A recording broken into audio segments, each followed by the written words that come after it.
C'est beau, tu sais. Je sais pas, c'est qu'on va écouter. Oh bah je vais écouter. Hein? Alors, on est en accord en fait. Mais je prends 5, 2, 4, 5. Moi je fais 2, 4.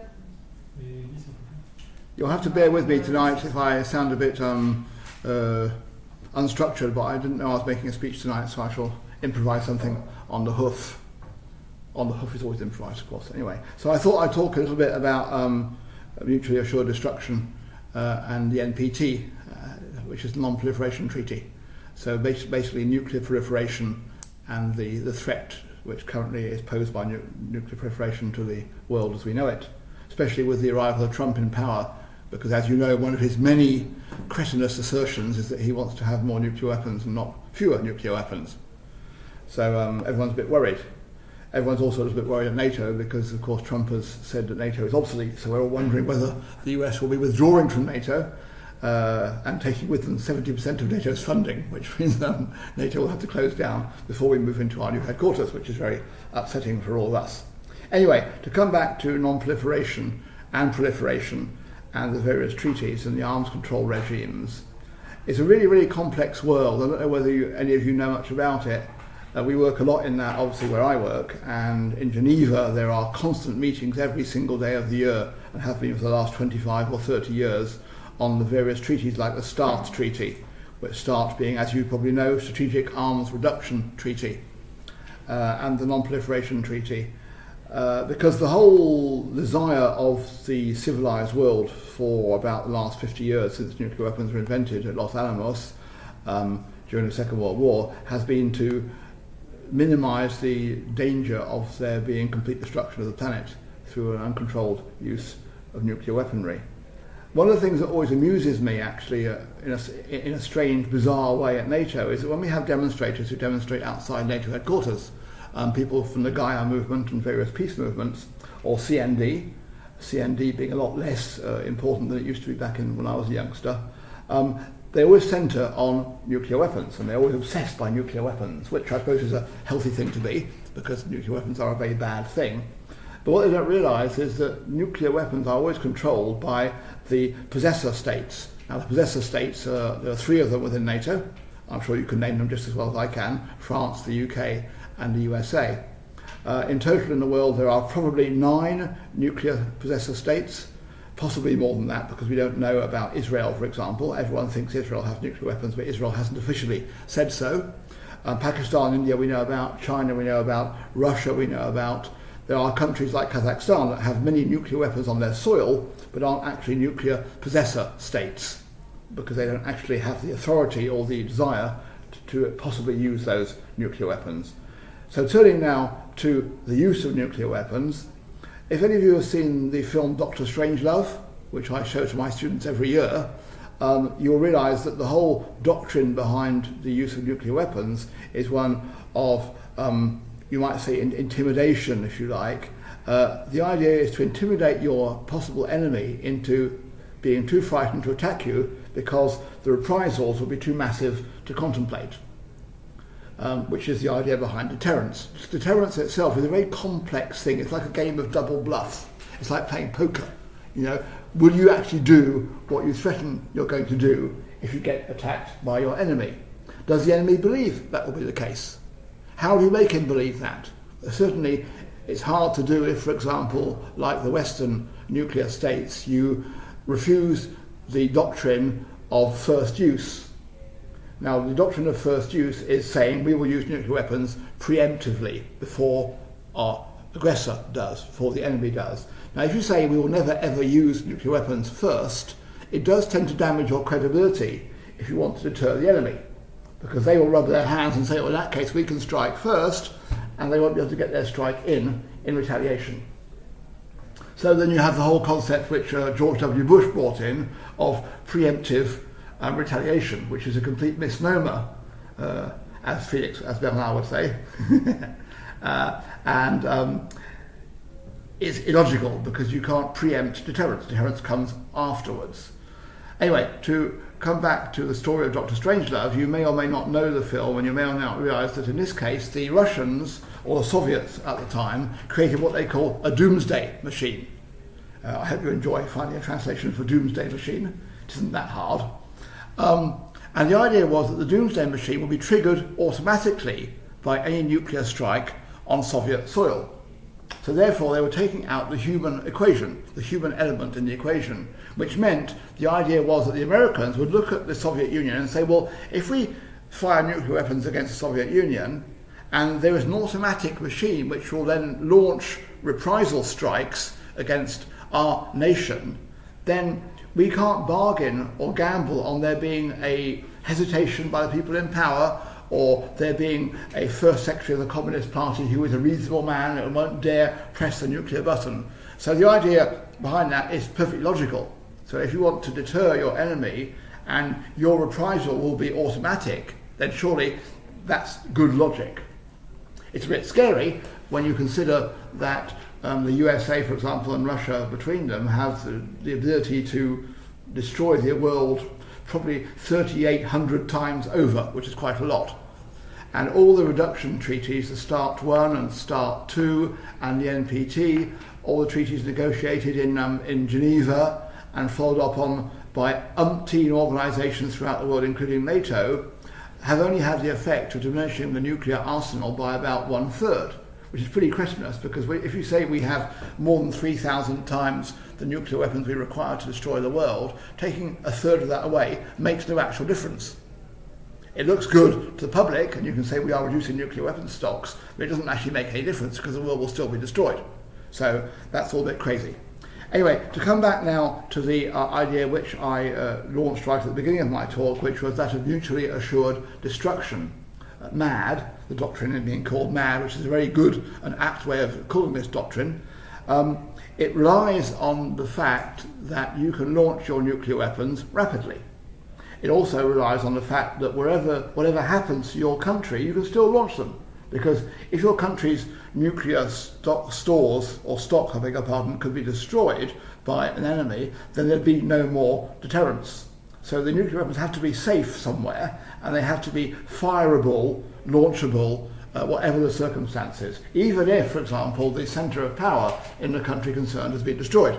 So if you imagine that the Soviets, I beg your pardon, the Russians, because now they're sort of our allies, if they were to launch a strike on continental France, for example, which is a nuclear weapon state, if destroying Paris or destroying the command and control centres in various parts of France could disable the French nuclear deterrent, then there'd be no more deterrent. So they have to preserve the ability to strike back in any circumstances. Now, how do they do that? Well, I'm sure you know as well as I do. Up until the 1970s, the mid-70s, late 70s even, the nuclear deterrent was airborne, which meant, for example, if you take the Americans used the B-52, the Super Fortress, which was a massive plane with a huge wingspan and 10 engines, massive plane with a capability of carrying about 200 tons of payload, which is absolutely vast for a plane. And these planes were flying all the time. There were always planes in the air all the time, 24 hours a day, 7 days a week, 365 weeks a year. Sorry, that's days. 52 weeks a year. But this, of course, was hugely, hugely expensive. These planes consume an absolutely vast amount of kerosene. So it was extraordinarily expensive. And so the Americans started to think, well, there must be an easier way of doing it than having planes in the air. And I should also add that the planes, when they were flying around on the borders of the Soviet Union, and the UK did the same thing, and France did the same thing, they could obviously be called back in the event of a nuclear strike coming from the Soviet Union. But once they reached what are called their fail-safe points, the fail-safe points, you call it the point of no return in French, that's an easy way to put it in French, they cannot be called back. And that was the scenario in the film Dr. Strangelove, because the planes were launched into Soviet territory to attack their pre-designated target packages, and one of them had a damaged radio and it couldn't be called back.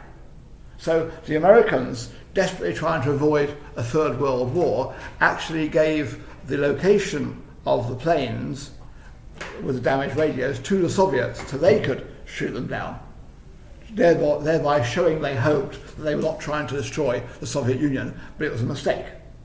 And there's another film which uses the scenario of a similar mistake, which is called Crimson Tide. I think I mentioned that some months ago once. Crimson Tide is a more modern film, but let me step back a bit before I talk about Crimson Tide, because I talked about the fact that the nuclear deterrent force was airborne up until the late 70s, because there were no other real resources to make it impregnable.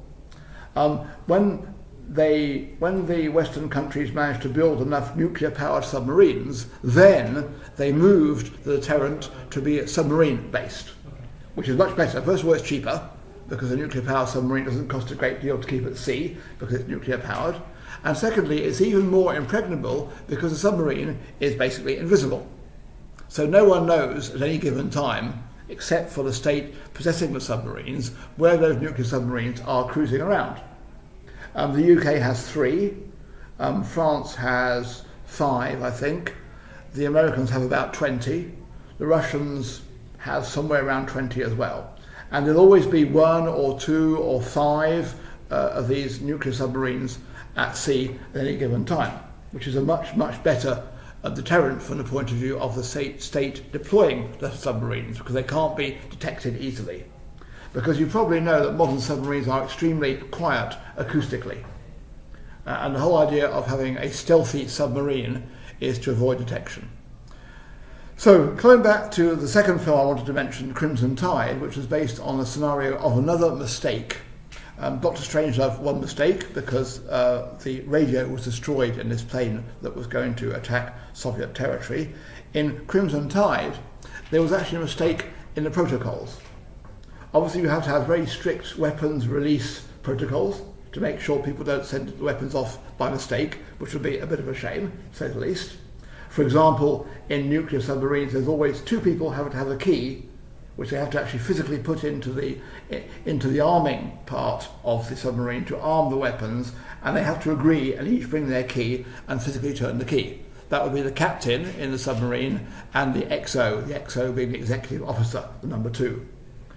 And what happened in the story of Crimson Tide, which is a true story, is that there was a extreme left-wing leader in Soviet Union who took over part of the Soviet Union. And the person was modelled on Vladimir Zhirinovsky. You may have heard of Zhirinovsky. I've interpreted him a couple of times when he was a parliamentarian, a complete nutter, completely out there. Anyway, and so he and his troops took over a small part of the Far East in the Soviet Union, which is a totally realistic scenario.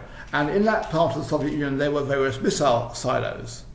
And the person who took over, the Zhirinovsky figure, had the arming codes which were held in the silos, which is another mistake.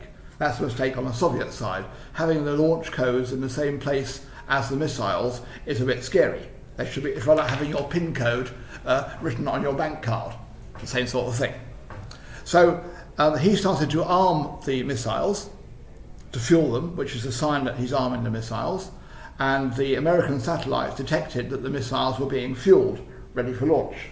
It's rather like when you have a dogfight between 2 submarines, and one submarine notices through sonar that the other submarine is opening the torpedo doors. Well, if you do that, it's because you're going to fire your torpedoes. If you fuel the nuclear missiles, it's because you're going to fire them. That's the only reason why you would fuel them, because the fuel is very unstable. You can't keep a missile fueled for very long, because the fuel, as you perhaps know, is hydrogen peroxide, which is extremely dangerous and unstable. So you only fuel your missiles when you're about to use them. So to come back to the scenario of the film, the Americans detected through their satellites that the missiles were being fueled, and they thought, oh my God, they're going to fire their missiles at us, this nutter, who can't be controlled by Moscow, and so we need to launch our retaliation. So they sent out the nuclear submarines towards their target areas, and of course you realise that a nuclear submarine can fire its missile from thousands of kilometres away. It hasn't got to be close like a plane has. So the standoff range, that's what you call it, the standoff range, which is the range at which you can stand away from your target and fire your missiles, can be 3,000 kilometres. using modern missiles. So the American submarines could attack their targets in Russia from virtually anywhere.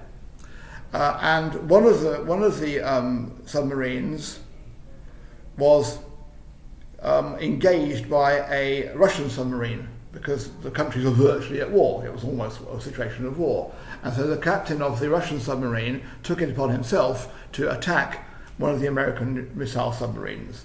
He didn't manage to damage it very much, but all he managed to do was in fact damage its communications. Now, this submarine, called Crimson Tide, had received the order to fire missiles. And the order, which was received through very low frequency communications, you may or may not know from physics that underwater, to communicate, you have to have a very low frequency. A very high frequency will not pass through water. So the VLF communication was cut by the attack from the Russian submarine. And the message received by the submarine Crimson Tide was, launch your missiles. But they knew that the message had been cut in half, so they didn't know what was following up in the message. Now, the captain of the submarine said, we've received a message and it's been authenticated as coming from Washington, so we need to fire our missiles. The XO, the number 2 in the submarine, said, hang on a minute, we know full well that the message was truncated, was damaged, and we also know that they tried to send a second message. Now, was that a confirmation, or was it a message rescinding the original order? So he said, we can't possibly launch our missiles and start the Third World War if there's any chance that Washington has rescinded the order. So he said, we need to surface so we can receive communications by normal channels, given that our VLF antenna has been damaged. Are they following me? I hope they are. But the captain said no, and so the XO staged a mutiny on board, and he took over the submarine. Then the captain staged a counter-mutiny, and he took back the submarine. And by that stage, luckily, they managed to fix the radio, and they received the rest of the truncated message, which said, don't launch your missiles. Then when they got back to port, after all this had happened, extreme tension in the submarine, obviously there was an inquiry, and the inquiry revealed, of course, that there was an error in the protocols, because there wasn't any situation, there was no rule covering that particular situation. So all that to say that when you have nuclear weapons, be they in a submarine or in a plane, it's a very, very dangerous situation, and it needs to be an impregnable series of protocols to make sure they aren't launched wrongly. Voilà, that should do.